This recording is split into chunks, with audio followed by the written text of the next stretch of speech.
আবদি, বান্দা তুই আমার প্রশংসা করলি। আর রহমানির রহিম যখন বলে আল্লাহ বলেন আসনা আলাইয়া আবদি। মালিক ইয়াউমিদ্দিন যখন বলে আল্লাহ বলেন মাজ্জাদানি আবদি।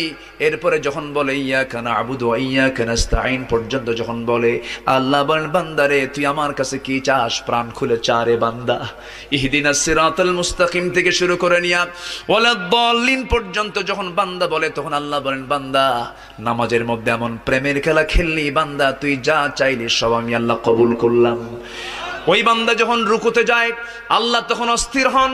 ওই বান্দা যখন সিজদায় যাওয়ার জন্য প্রস্তুতি নাই সমস্ত ফেরেশতাকে ডাক দিয়ে বলেন ও ফেরেশতারা, এই বান্দাগুলো আমাকে দেখলো না, রাসূলকে দেখলো না, কোরআনকে দেখে হাদিসকে বিশ্বাস করে আমাকে খুশি করার জন্য তার সবচেয়ে সম্মানজনক